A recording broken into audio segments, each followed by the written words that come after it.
ಬಿಜೆಪಿಯಲ್ಲಿ ಲೋಕಸಭಾ ಚುನಾವಣೆಯ ಟಿಕೆಟ್ಗೆ ಪೈಪೋಟಿ ಶುರುವಾಗಿದೆ. ಮೈಸೂರು ಕೊಡಗು ಟಿಕೆಟ್ಗೆ ಬೇಡಿಕೆ ಇಟ್ಟಿದ್ದಾರೆ ಡಾಕ್ಟರ್ ತೇಜಸ್ವಿನಿ ಗೌಡ. ಹಾಲಿ ಬಿಜೆಪಿಯ ವಿಧಾನ ಪರಿಷತ್ನ ಸದಸ್ಯೆಯಾಗಿದ್ದಾರೆ ಡಾಕ್ಟರ್ ತೇಜಸ್ವಿನಿ ಗೌಡ.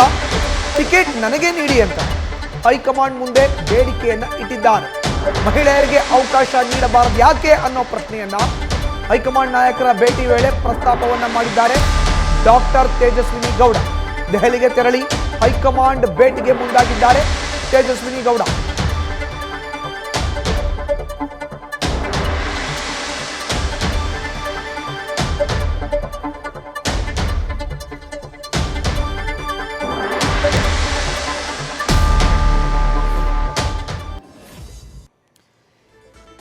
ಎರಡು 2024 ಲೋಕಸಭಾ ಕ್ಷೇತ್ರದ ಟಿಕೆಟ್ ಹಂಚಿಕೆ ಪ್ರಕ್ರಿಯೆ ಈಗ ಬಿಜೆಪಿಯಲ್ಲಿ ಆರಂಭ ಆಗಿದೆ.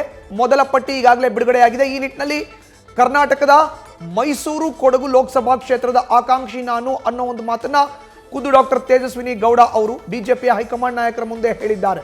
ಈಗಾಗಲೇ ನಾನು ಸಂಸದೆಯಾಗಿ ಕೂಡ ಕಾರ್ಯವನ್ನು ನಿರ್ವಹಿಸಿರುವಂತಹ ಅನುಭವ ಇದೆ. ಸತತವಾಗಿ ರಾಜಕಾರಣದಲ್ಲಿ 2 ದಶಕಗಳಿಂದ ಗುರುತಿಸಿಕೊಂಡಿದ್ದೇನೆ. ಮಹಿಳಾ ಕೋಟಾದ ಅಡಿಯಲ್ಲಿ ಪ್ರಬಲ ಒಕ್ಕಲಿಗ ಸಮುದಾಯಕ್ಕೂ ಕೂಡ ನಾನು ಸೇರಿದ್ದೇನೆ. ಮಹಿಳೆಯರಿಗೆ ಯಾಕೆ ಅವಕಾಶವನ್ನು ನೀಡಬಾರದು ಅನ್ನೋ ಪ್ರಶ್ನೆಯನ್ನ ನೇರವಾಗಿ ಬಿಜೆಪಿಯ ಹೈಕಮಾಂಡ್ ನಾಯಕರ ಬಳಿ ಮಾಡಿದ್ದಾರೆ.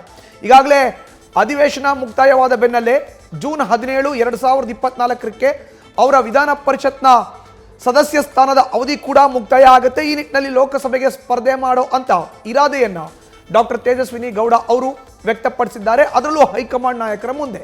ಮೈಸೂರು ಕೊಡಗು ಲೋಕಸಭಾ ಕ್ಷೇತ್ರದ ಟಿಕೆಟ್ ಆಕಾಂಕ್ಷಿ ನಾನು ಪ್ರತಾಪ್ ಸಿಂಹರ ವಿರುದ್ಧ ಈಗ ಒಂದು ಆರೋಪ ಕೇಳಿ ಬಂದಿದೆ. ಏನು ಸಂಸತ್ನಲ್ಲಿ ಅಧಿವೇಶನ ನಡೀತಿದ್ದಂಥ ಸಂದರ್ಭದಲ್ಲೇ ಸ್ಮೋಕ್ ಬಾಂಬ್ ಸ್ಫೋಟಿಸಲಾಗಿತ್ತು. ಆ ಆರೋಪಿಗಳಿಗೆ ಪಾಸ್ ನೀಡಿದಂಥ ಆರೋಪ ಈಗ ಪ್ರತಾಪ್ ಸಿಂಹರ ವಿರುದ್ಧ ಇದೆ.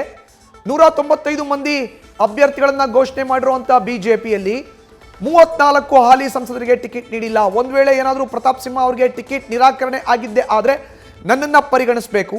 2023 ರಾಜ್ಯ ಸಾರ್ವತ್ರಿಕ ವಿಧಾನಸಭಾ ಕ್ಷೇತ್ರದ ಚುನಾವಣಾ ಹೊಸ್ತಿಲಿನಲ್ಲಿ ಪ್ರಬಲ ಒಕ್ಕಲಿಗ ಮತಗಳ ಕ್ರೋಢೀಕರಣಕ್ಕೆ ಹಳೆ ಮೈಸೂರು ಭಾಗದಲ್ಲಿ ನಾನು ಕೂಡ ಮುಂದಾಗಿದ್ದೆ. ಕೊಡಗು ನನಗೆ ಚಿರಪರಿಚಿತ ಇರೋ ಅಂಥ ಜಿಲ್ಲೆ, ಮೈಸೂರು ಕೂಡ ನನಗೆ ಚಿರಪರಿಚಿತ ಇರೋ ಜಿಲ್ಲೆ. ಹೀಗಾಗಿ ನನ್ನ ಪರಿಗಣಿಸಿ ಅನ್ನೋ ಒಂದು ಬೇಡಿಕೆಯನ್ನು ಹೈಕಮಾಂಡ್ ನಾಯಕರ ಮುಂದೆ ತೇಜಸ್ವಿನಿ ಗೌಡ ಇಟ್ಟಿದ್ದಾರೆ. ನ್ಯೂಸ್ ಫಸ್ಟ್ ನಿರ್ಭೀತಿಯಿಂದ ನಿಮ್ಮ ಪರವಾಗಿ.